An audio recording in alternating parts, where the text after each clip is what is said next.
We're going to talk about specimens and venipuncture. All right, now we're going to talk about specimens. All right, so there's different specimen types. We have whole blood, plasma, which doesn't contain any coagulation factors in it, serum, which is basically plasma. Wait, no, wrong. Plasma has coagulation factors, and serum is like plasma, but all the coagulation factors have been consumed to make the clot, so there's no coagulation factors in it. You have urine, which you'll learn about in so much detail in the next, starting in a few weeks with Miss Professor Blairmeyers. It's fun stuff. Swabs, that's going to be a lot of your micro stuff. And then body fluids, which will also be covered in 3850 as well. We have CSF, serous fluid, synovial fluid, bronchial alveolar lavages, amniotic fluid, seminal fluids. And the whole blood, plasma, and serum are all collected by venipuncture, which we will learn how to do today. All right, one thing about plasma and serum, they are not the same. They may seem like they're the same, and they look very similar, but they are not the same. So plasma is the liquid cell-free part of the blood that has been treated with anticoagulants. So because it's been treated with anticoagulants, it still has all those coagulation factors in there because they have not been consumed by making a clot. In order to collect plasma, you do your venipuncture, and then you want to mix your tube immediately so that the blood has time to mix with the additives or the anticoagulants in the tube so you don't form little microclots. Because a lot of times that can clog up your instrument and make your life really annoying. You can centrifuge the sample immediately, which is one of its benefits. You don't have to wait for your sample to clot. That can take like 20 to 30 minutes, and sometimes you just don't have time for that. And it does contain coagulation factors. It also has a nice little buffy coat when you centrifuge it, and that buffy coat is made up of your white blood cells and platelets. In serum tubes, once you centrifuge it, those white blood cells and platelets are actually trapped in the red blood cell clot. So you don't get that buffy coat with a serum sample or a serum tube. So serum is once again the liquid cell-free part. It's separated after coagulation. So because there's no anticoagulants in the tube, you don't have to mix it right away. Most people do just because it's good practice and they're in the habit of mixing tubes as soon as it, gets collected. Some of them actually have clot activators in them to make them clot faster. So that's helpful if you mix it, because then it has more opportunity to mix with that clotting activator.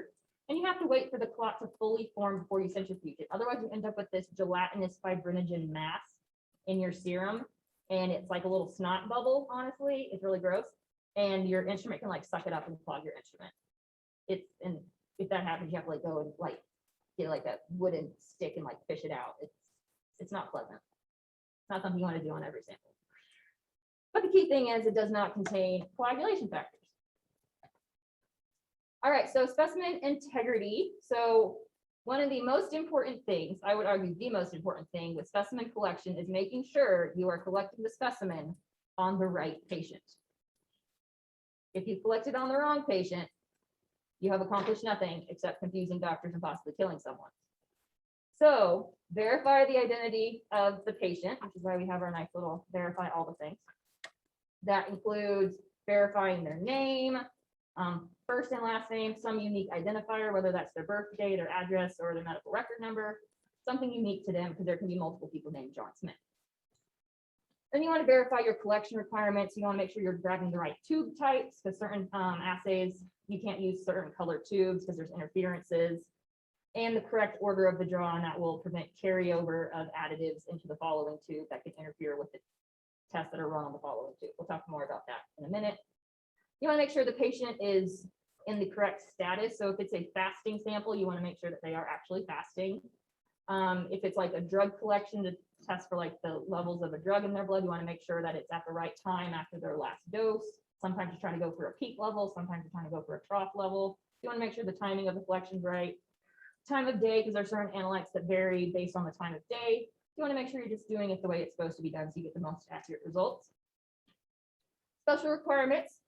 So sometimes it's this needs to be collected on ice. So as soon as you take it out of the patient, you put it in ice. Some of it, you can't use a tourniquet.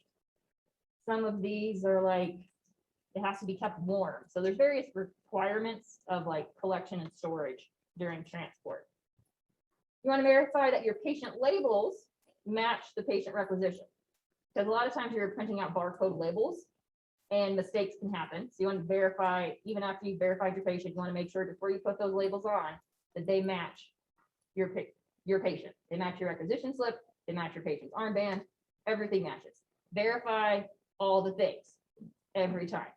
There's nothing more scary than working in a blood bank and having the nurse call up and saying, we collected blood on the wrong patient. You literally have a heart attack when that happens because someone can die. So, and you're like, did we issue blood? Please say no. So verify all the things. You want to label your tubes and then add your initials, if you're the phlebotomist, the date and the time that you drew the blood. So then for specimen handling, so we want to take into account transport conditions, so temperature. If a lot of times samples are being collected at a physician's office and then they're picked up by a courier and transported to the lab. And sometimes the courier takes a long lunch break in the middle of the summer and leaves the samples in the car. And we all know what happens to cars in the summer. They get super hot. That's not great for transport. So things like that, you want to make sure they have the right handling, that you're not like shaking them up a lot. And, you know, if they're going into the pneumatic tube system, that you're making sure that the pneumatic tube that you're putting them in is nice and well packed, so they're not going to be stopping, sliding all over the tube while they're going through the tube system. You want to make sure that it's not being sent to the lab immediately, that it's been centrifuged beforehand if that's needed, things like that. You want to make sure it's being stored at the correct temperature even after you've analyzed it, because they might ask, oh, hey, can you add some additional testing onto the sample? And you want to make sure it's separated properly and that it has the appropriate stability, because sometimes doctors will be like a week later going, hey, can you add this test on? And some tests can't be done a week later, you know, so you have to make sure that the test can be run on the age of the sample that it is. So verify all the things. So specimen preparation.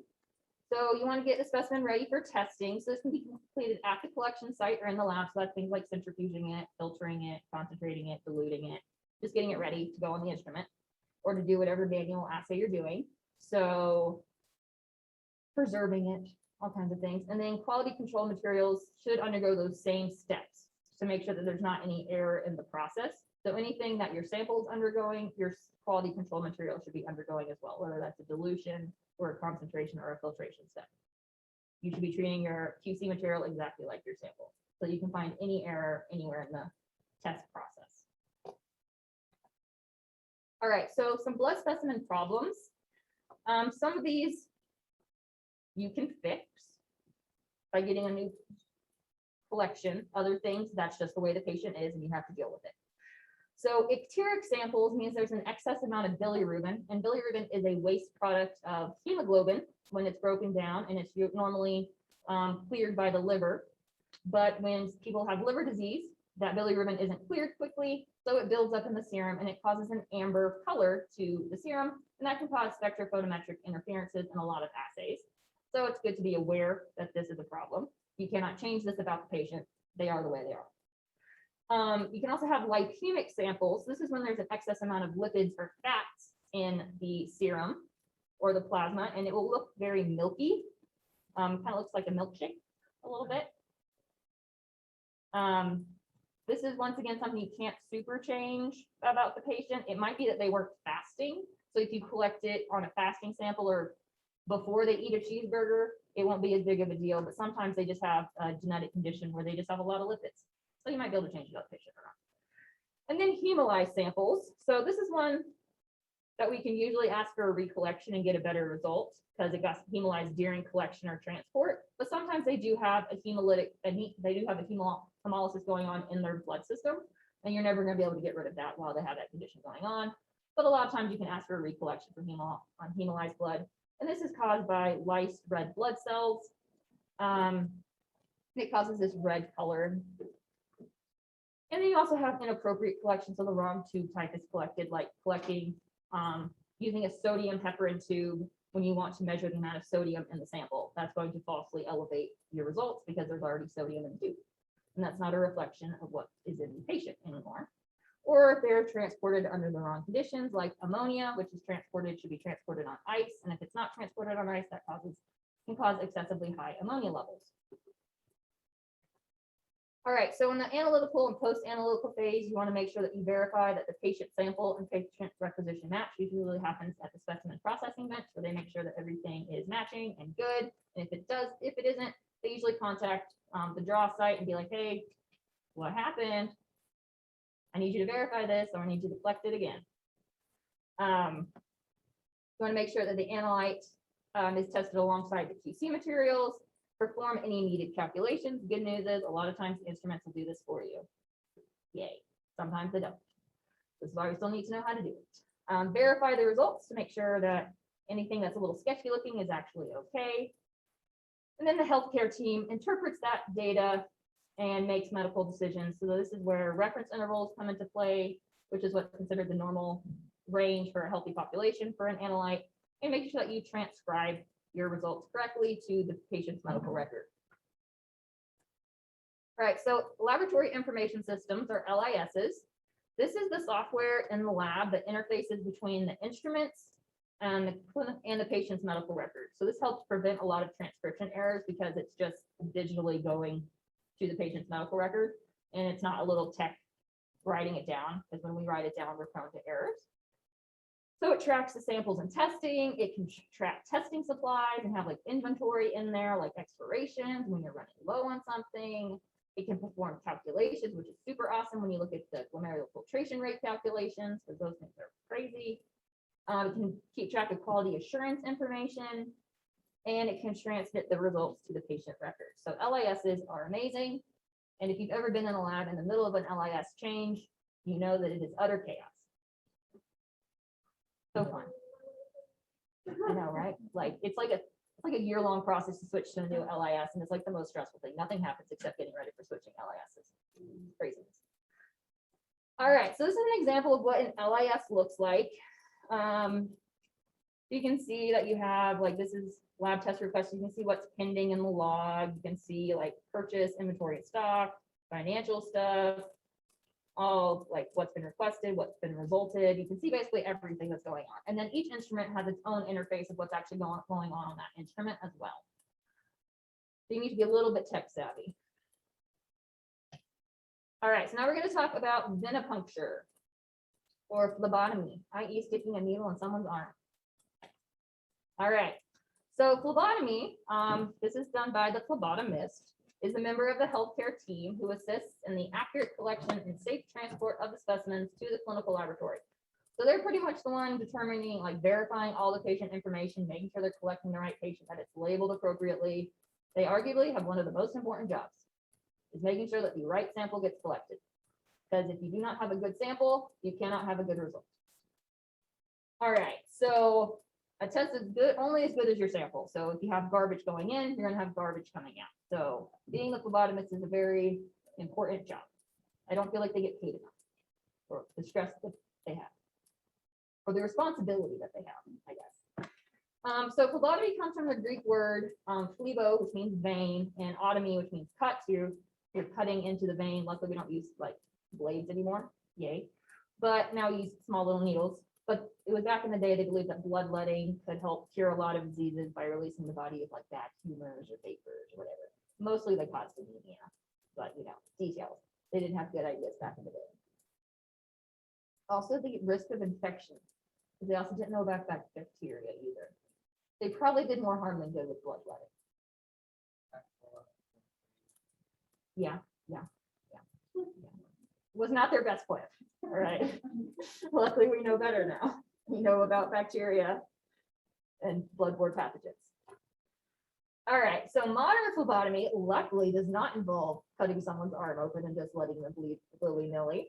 So now we use venipunctures and sterile needles, and we have evacuated tubes. So evacuated tubes are often called vacutainers. It's kind of like how Kleenex is like basically now the generic word for tissues, like facial tissues. Vacutainer is kind of the generic word for evacuated tubes. And they've literally like sucked all of the air out of these tubes, so that when you pop it onto the needle, it like physically draws the blood into the tube to fill that vacuum. So that's how the tube gets filled quickly. And they have a variety of additives added to them, and that's based on the assay requirements. And they've gone to the effort of color coding the lids, the caps of the tubes, based on what additive is inside of them, which is convenient. And you use them to collect venous blood, and they're used for most assays. You can also do a skin puncture, which we'll talk about in more detail next week. So you can do a heel stick on a little baby because they have tiny little fingers, or you can do a finger stick on an adolescent or an adult. And that collects capillary blood, which is very similar to arterial blood. It's actually closer to arterial blood than venous blood. And it's used primarily for like point of care instruments or for infants. So for infants, you can like do a heel stick and then collect tiny little microtainer tubes of blood. That's basically just enough to do the assays that you need. Because you don't want to give the babies hospital-induced anemia by collecting too much blood. All right, so an arterial blood draw, they use a syringe, and the syringe has heparin in it. And they collect arterial blood, and they actually like pull it out of like the artery here in the wrist. It's very painful to do that. So you don't do it lightly, I guess. There's a lot of nerves right here on your inner wrist. So it's primarily used for blood gas analysis to check the oxygen content of their arterial blood, because the venous blood obviously doesn't have a lot of oxygen in it. So a pulse ox monitor can do a good job of estimating oxygen, but it can't tell carbon dioxide and it can't tell pH. So there's a lot of conditions that will cause a change in the pH, and they need to be able to monitor that and make corrections in the patient's pH. So pulse ox, unfortunately, cannot do that. All right, so there's priority as to if you're the phlebotomist walking around the hospital and you have a list of who needs collections, there's places that you go first because they're higher priority. Emergency room is #1 priority because those people have something emergent going on. And or if it's not emergent, they need to know it's not emergent so they can get out of the ER, like free it up for someone else. Critical care unit, ambulatory care, an outpatient clinic, and then a doctor's office. So especially with the outpatient clinic and the doctor's office, they're just like, okay, we're going to draw this blood test, and the next time I see you, we'll talk about the results. You know, whereas emergency room is like, I need to know right now if you're having a heart attack. So emergency room and critical care are the first two. And then the turnaround time, or the TAT, as it's often abbreviated, is the time it takes from the test being ordered to the result being reported. And so there's different levels of urgency. So there's STAT, which is an abbreviation of statum, which in Latin meant basically immediately or as quickly as possible. And that's usually a turnaround time of less than 60 minutes. So that's pretty much, you get the order, you collect it, you run it, you result it as quickly as possible. It gets put in front of every other sample. Then you have urgent, which is like, we really want this result, but it's not like utterly critical. So that's usually a turnaround time of less than 4 hours. And this varies based on a lab. And then you have routine, which is generally less than 8 hours. And it just chugs along in the line when they get to it. And the acceptable times vary by lab. All right, so phlebotomy samples. So each vacutainer tube has different additives for different purposes. And they have color-coded tops based on the additive. You can literally draw a rainbow. So in the ED, they often say just draw a rainbow, where they just collect all the tubes because they don't know what they're going to be ordering, but they have them all ready now. So they don't have to stick the patient again. They're like, get them all, draw the rainbow. So they have to be drawn in a particular order. It's called the order of the draw. And that's to avoid the carryover of any additives to the following tube. So, because that could cause interferences. Because if you collect your sodium heparin tube right before you collect the tube that's going to have the sodium run on it, you can get carryover of that sodium into your serum tube. And that can cause interferences. So you want to do it in the way, collect them in the order that's going to cause the least amount of interference. And this might vary slightly by clinical site. They've usually done studies to determine the acceptable amount of interferences and carryover, and they've determined their acceptable order of the draw. And then there's little pediatric tubes. They're super tiny, and that's to prevent excessive blood loss. They're like, they can fit in a little microcentrifuge. So tiny. They also have anticoagulants on them. All right. So we're going to talk about each tube color. There's sterile collect culture tubes, and these are actually going in the most common order of the draw as we go through. So that helps. So the first thing you're going to draw is sterile, and you do some extreme cleansing of the site if you need to do a sterile culture tube. So in addition to using alcohol, actually instead of using alcohol, you're also going to do a lot of iodine over the collection site. You're usually going to draw from 2 different sites. So in case you get contamination of one arm versus the other arm, you can rule that out. And it's always drawn first. You want to label the site of collection. So you've like right arm versus left arm. You collect two different tubes, an anaerobic and an aerobic tube, so that you can grow both aerobic and aerobic bacteria. And the tube contains a growth media. And this is obviously used by microbiology. All right, you have your light blue top tube. This is drawn after your sterile culture. You must fill it to the line. So usually like the top of the label or there's a line on the label, it must be filled to that line. Otherwise, the amount of anticoagulant in it to the ratio of blood to anticoagulant is off. And they will be using this for coagulation testing. So they have like, they need to know how much, like that ratio needs to be right. Otherwise, the coagulation tests are going to be skewed. And they will straight up reject tubes that aren't filled right the right way. And then the nurses get mad. But that's on them because they didn't fill it all the way. So this contains sodium citrate as the anticoagulant, and it works by binding calcium, and calcium is an important cofactor in coagulation. And then you use it for, makes plasma once you centrifuge it, and use it for coagulation testing or hemostasis, which you will take next semester, this semester, next semester, sometime in the future. All right, so then we have our red, gold, or tiger tops. These are all serum tubes. And the red top has a clot activator in it. And it doesn't have any sort of separator in it. This is, you collect it, you centrifuge it, there's a little clot down at the bottom. And you have to be careful when you're pipetting off your serum because you might mix with the blood. But it is clotted, so it's not a whole lot of mixing. But then they also have these nice tiger tops and gold top tubes. These both have gel separators in them. I don't know why there's a tiger top and a gold top. They're both gel separators, but one's like the freakishly huge one and one's not the freakishly huge one. That's pretty much the difference. But they have this nice gel in there that once you centrifuge it, the gel goes in the middle between the serum and the clotted blood, and it just makes it way easier to separate off the serum because you just like literally just pour it off. Way nicer. These take about over 20 minutes to clot. It makes a serum sample, and it's usually sent to chemistry. All right, then we have orange top tubes.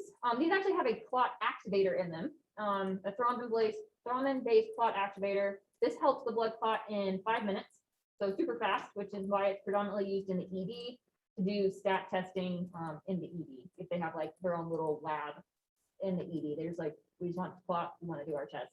We don't have time to wait. Then you have green tops, and there are multiple colors of green. This is when you need to channel your inner artist and determine the colors of green. All right, so there's dark green, which contains sodium heparin. There's light green, which contains lithium heparin. And then there's the green tiger top, which is also like, it has a gel separator in it, just like the red tiger top did. But instead of containing nothing, it contains heparin. And it depends on whether it contains sodium or lithium. And then you also have lime green, which contains lithium heparin, but it also has a physical barrier instead of a gel, so that when you centrifuge it, this physical barrier ends up between the plasma and the blood. Kind of cool. Those are relatively new. And then these are make a plasma sample. They're sent to chemistry or special hematology. All right, lavender top tubes or purple tops. So these contain liquid potassium EDTA. And the EDTA chelates calcium or binds it to prevent clotting. So that's how it works as an anticoagulant. And these are used for whole blood or plasma in hematology usually.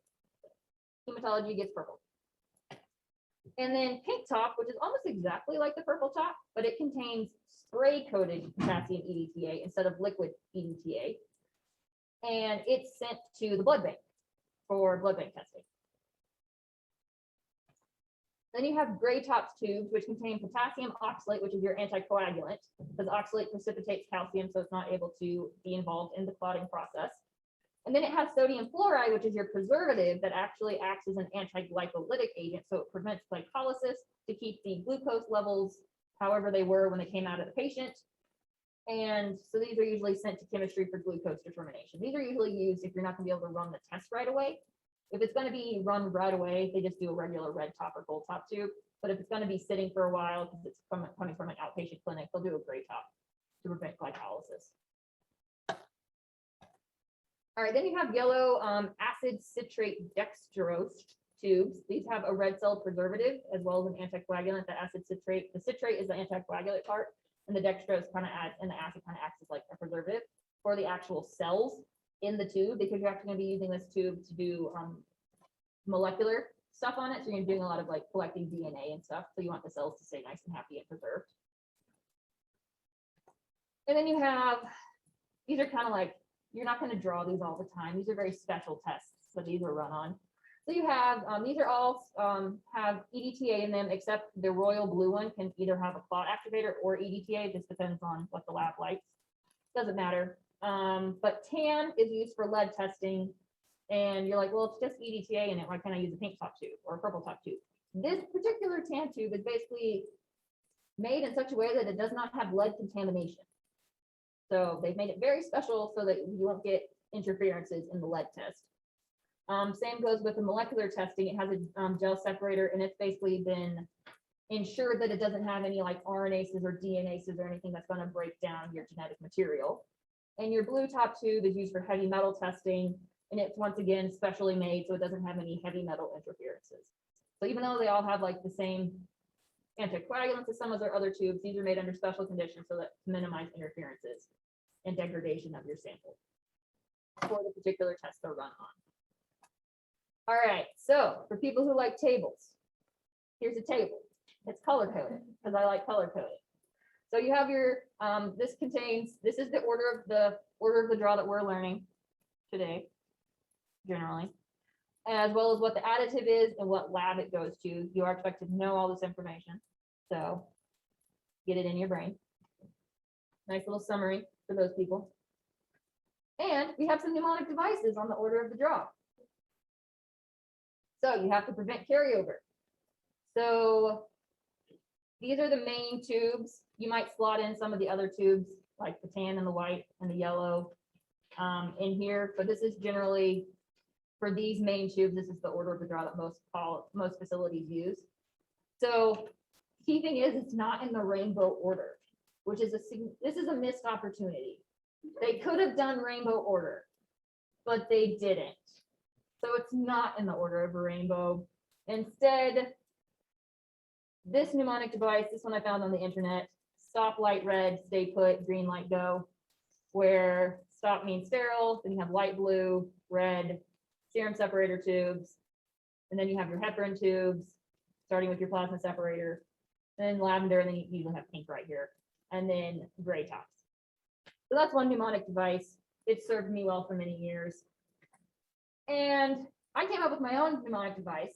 There was a study that if you came up with a dirty mnemonic device, it sticks in your brain better.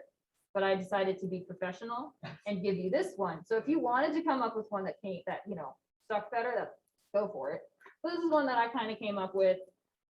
Clean blue seas grab people's gazes year long and have like purple and pink together because those are usually drawn right next to each other. So another little mnemonic device. Feel free to make up your own. All right. All right, so some phlebotomy safety. So always use standard precautions. So treat every patient as if they have HIV or hepatitis and you don't want their blood on you or in you. All right. Wear PPE. That includes face shields because there is the risk of splatter. You would think there would not be. On some patients, there is. There can be a lot of high blood pressure and things can spray. So always wear your face shields. For some patients, you might need a respiratory protector if they have under contact precautions or things like that. Gloves, obviously. Pants, lab coat, nice impermeable shoes. You don't want blood falling on you. Super gross. You always want to wash your hands before and after you do a phlebotomy draw. It's best practice to do it in front of the patient so that they can see that you're being clean and not being gross and dirty.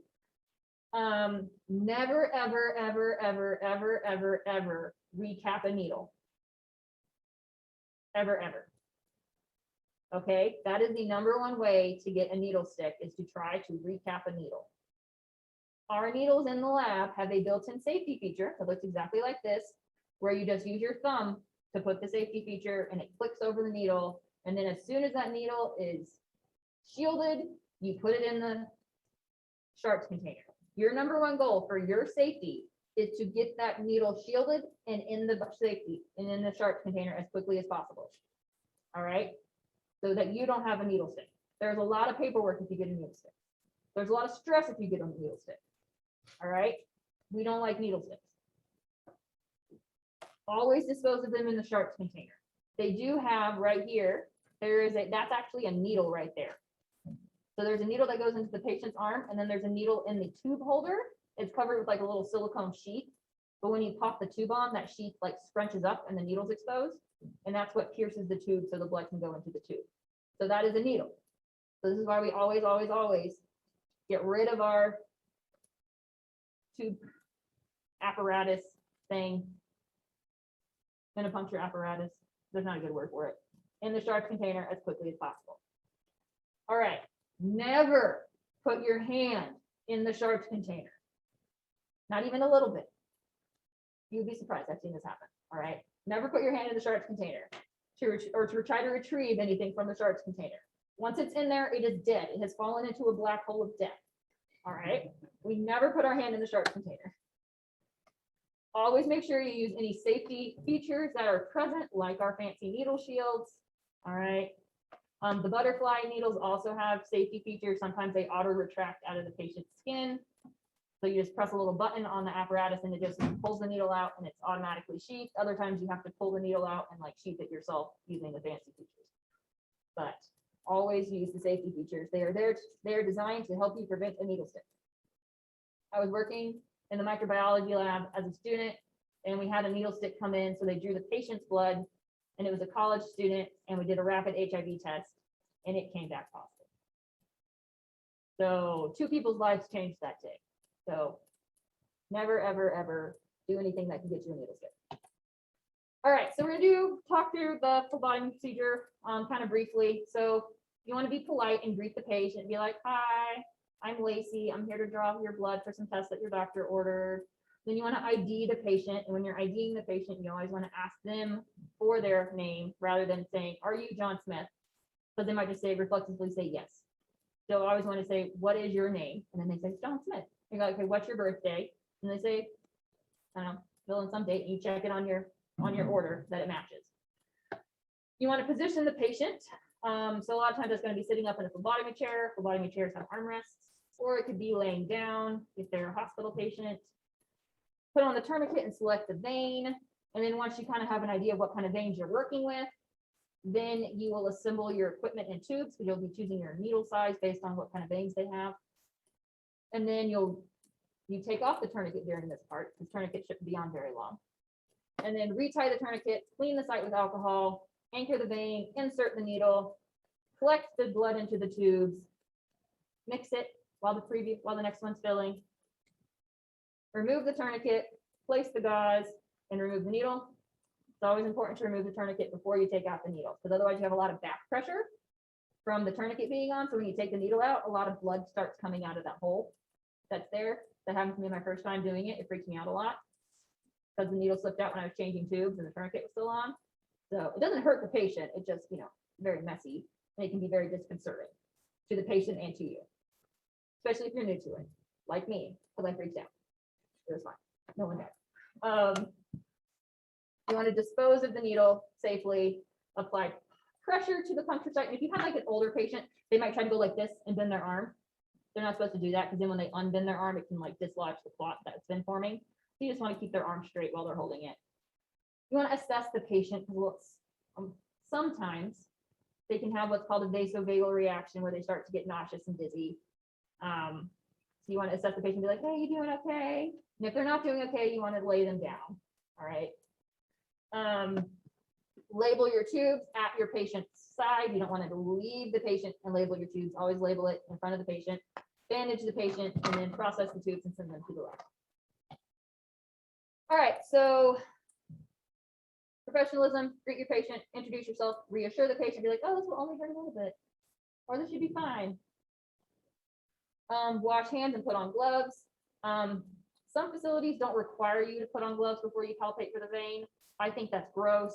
You don't know what skin conditions they have, or if they have like MRSA or something. So just always put on gloves before you touch the patient.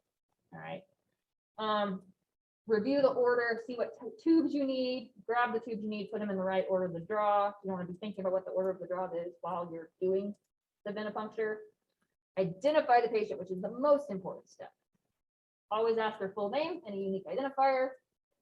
And if the patient is incapacitated or don't have mental capacity, you would ask a caregiver, a nurse, or if they're an inpatient, you look at their armband. The armband must be on the person. All right. It cannot be like attached to their bed because that might not be their bed. It must be on the person. All right. Otherwise, mistakes happen. All right. So you're going to position the patient. So we have our phlebotomy chair to see how it has these nice little armrests. Even has one coming across. That's also to help if the patient starts passing out so they don't fall out of the chair. So safety features. If you're inpatient, don't set the phlebotomy tray on their table because they eat food on that table and your phlebotomy tray has been all over the hospital and that's just really gross. All right, set up your phlebotomy equipment. So that means assembling the needle and tube holders. So you want to make sure that you wait until you've actually assessed their veins to figure out what size needle you need. Line up the tubes in the appropriate order of the draw, and you always place them on your non-dominant side because your dominant hand is going to be holding the needle. That's the only thing your dominant hand is doing is holding that needle. Only job. So your non-dominant hand is going to be like grabbing things. You don't want to have to like reach across yourself to grab stuff. So always put it on your non-dominant side so that everything's within easy reach. Open the gauze and the alcohol pads. People often forget to open the gauze if it's in like single-use packaging, because then they have one hand in the patient holding the needle and they're trying to open gauze one-handed. It doesn't work. All right, so always open all your materials before you start and never pre-label your tubes. So you do not label a tube until it has your patient's blood in it.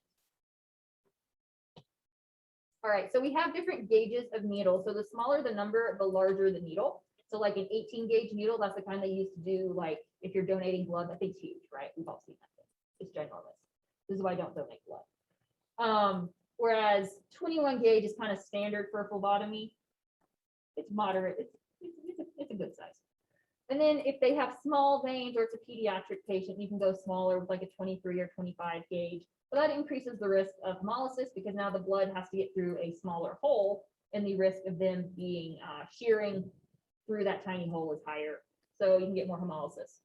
And the needle has a bevel, which is like an angle.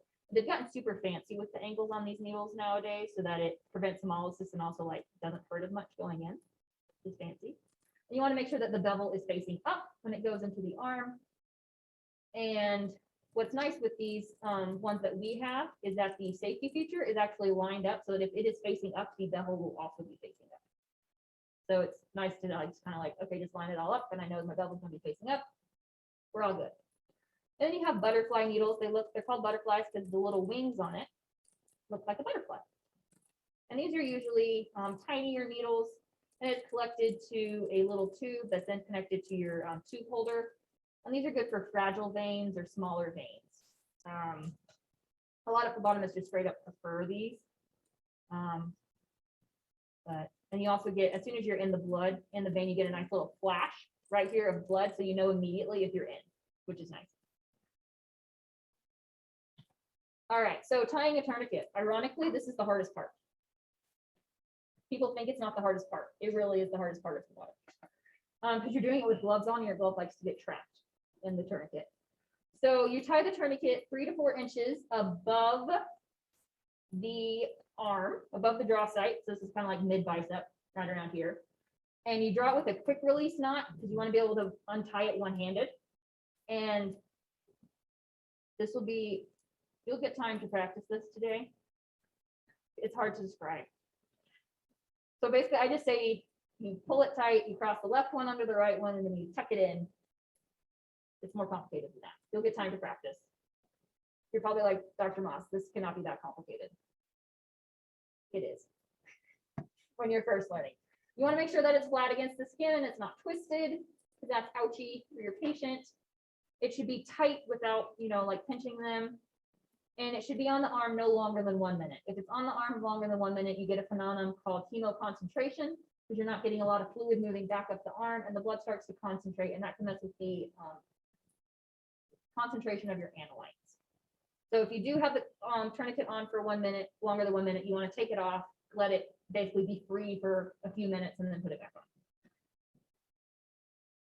There's a fun little YouTube video if you want to watch this guy tie a tourniquet.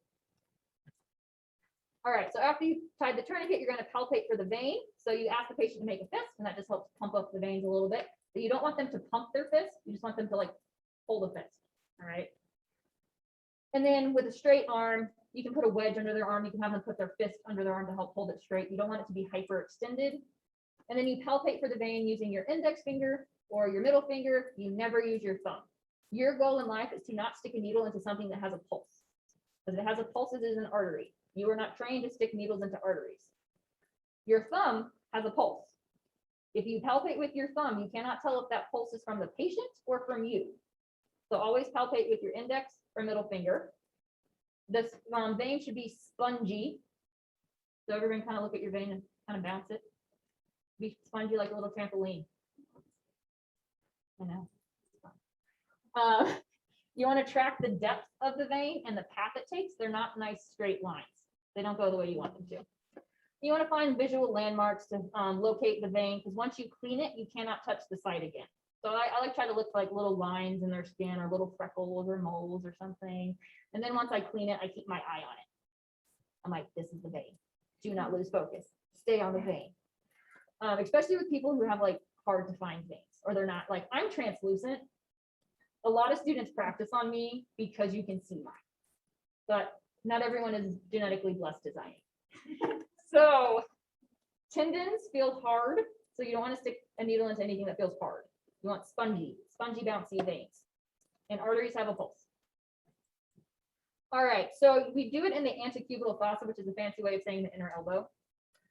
And there are 3-ish main veins. It depends on the way the person's formed. You have there's the order of choice of what's the best one. So you have your median cubital, which is kind of the one in the middle. That's your first choice because it's away from tendons, it's away from nerves, it's away from arteries. It's usually pretty straight and juicy. It's a good vein. If that one's not good, you go for the cephalic vein, which is the one that's going to be on the outside of the patient when their arm is in position. And then if those two don't work, you're going to look at their hands and do a butterfly on their hands. And if you can't find anything on their hands, then as a last resort, you go to the vein that's right here on their inner elbow. This vein is right next to a tendon, as well as a nerve, as well as an artery. There's a lot of opportunity to mess up. So you do not do this basilic vein unless you absolutely have to. And in student lab, I will not let you. All right. No, too much stuff going on. Too many things. You get the antecubital fossa or the top of the hand. All right. If the person you are partnered with and ever for like student stuff does not have a good vein, you will stick someone else, usually me. For me. All right. You can do a foot draw, but the doctor has to approve that. Sometimes that's necessary for patients that have a mastectomy where they've had their breasts removed due to cancer, because that also takes out a lot of lymph nodes. And if you stick a needle into the side of their body that's had a lymph node removed, that can cause some complications. It increases the risk of complications from phlebotomy. So you never want to draw from a person's arm if they've had a mastectomy on that side. So usually people are getting double mastectomies. Yeah, it's a problem. This is when you ask. Usually they know where they're supposed to be drawn. So they usually know, and if that vein's no longer available, then you talk to the doctor and be like, okay, where do you want me to go next? All right. Never draw from the IV line. The IV line has a lot of the analytes you're testing for in it. If you do have to draw, you can draw above the IV line. So if the IV line's up here, you can go above it, but you want to make sure that you turn off the IV for several minutes before you do so. All right, so everything gets flushed out. Otherwise, you're going to be pulling in all that, whatever's going through the IV line. That might be the drug you're trying to analyze. All right. All right, so there's different patterns that people have. They can have an H pattern, which is the vast majority of people, where it forms a little H like that. And you can see that these veins do not go straight up and down. So this median cubital vein is diagonal. You can actually like physically move the patient's arm so that it is now up and down to you. but you do always want to track the path of the vein when you're palpating, so you know which direction it's going. And then you have an M pattern where they basically have like an extra vein going on in there.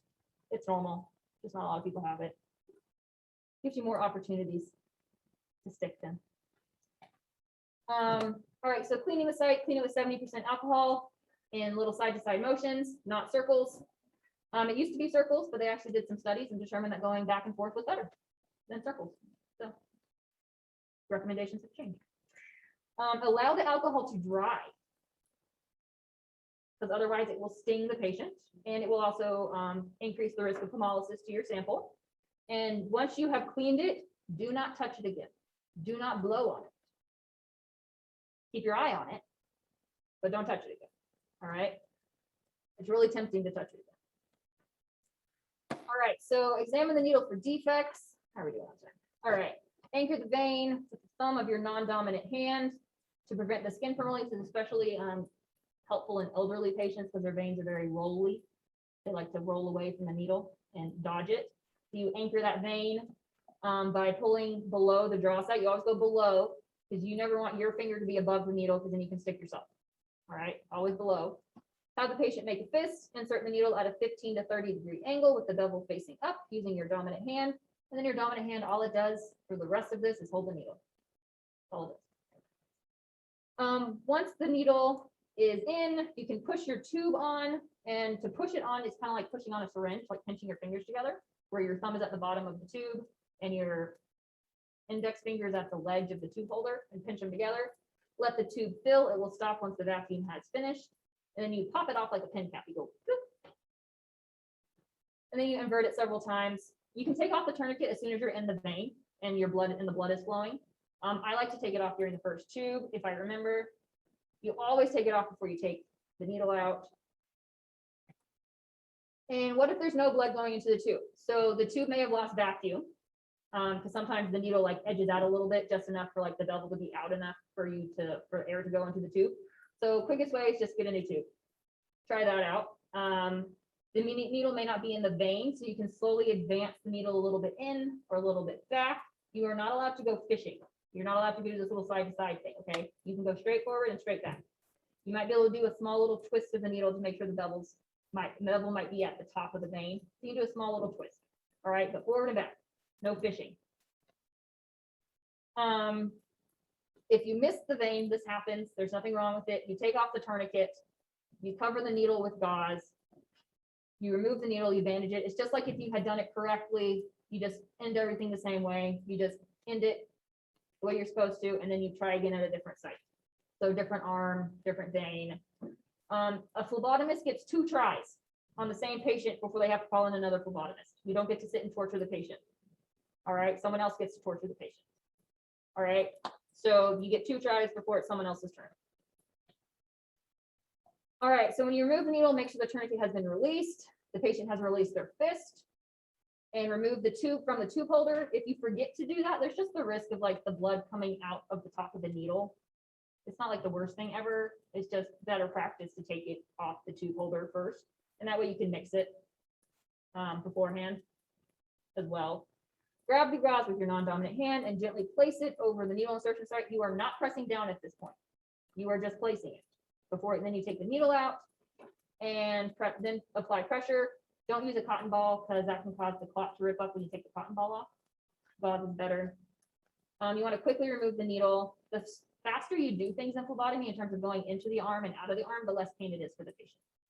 So don't like go, but you don't want to go, that hurts more. Okay, so smooth and steady, all right? You don't want to be slow like a turtle, but you also want to make sure you have control.